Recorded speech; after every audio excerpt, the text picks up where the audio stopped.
23 aylıq bir dövlət nələr eləyə bilərdi ki, 23 ay yaşayıb da çox şey eləyə bilərdi. Azərbaycan Xalq Cümhuriyyəti təkcə Azərbaycan türklərinin yox, bütün müsəlman şərqinin uğurudur. Bu demokratik dövlətdən öncə də demokratik fikirlər Osmanlıda, İranda, Türkistanda, hətta Əlcəzairdə də olub. Amma praktikadakı ilk örnəyi Qafqazda özünü göstərdi. Hətta Türkistanda bu dövləti model kimi görürdülər ki, gələcəkdə Türkistan Respublikası əgər qurularsa, onun əsas modeli, forması, eskizi bu dövlət olsun. Yəni tək Qafqaza deyildi bu. Bu bütün müsəlman şərqi üçün bir model idi. Bu 23 aylıq dövlət dövrün son model standartlarına sahib bir quruluşla əsrlər boyu yağı tapdağı altında əzilmiş xalqa öz müqəddəratını təyin eləmə, öz azadlığını anlama, milli dərk kimi xüsusiyyətləri xatırlatdı və dedi ki, sən təkcə bir xalq deyilsən, sən həm də siyasi bir birliksən, sən həm də bir dövlətsən, sən öz qərarını özün verirsən. Bunu xatırlatdı. Biz siyasi hakimiyyətin önəmini bu gün belə dünyada görürük. Siyasi hakimiyyəti olmayan, siyasi birliyi olmayan xalqların necə yox olduğunu da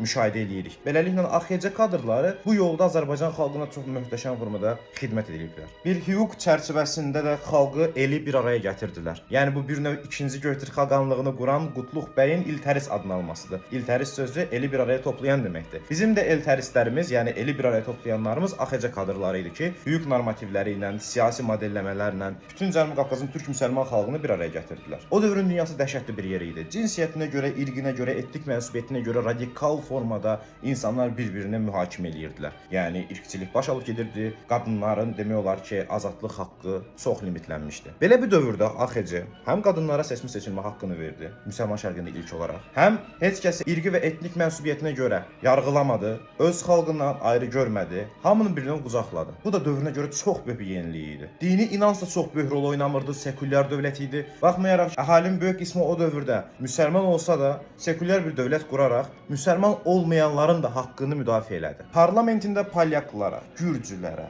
yahudilərə, almanlara, hətta ermənilərə belə yer vermişdi. Bu demokratiyanın pikətidir bu arada. Bu yeni bir üst model idi. Həmin o 23 aylıq dövlət bizə imperialistlərin hazırladığı bir dövlət deyildi.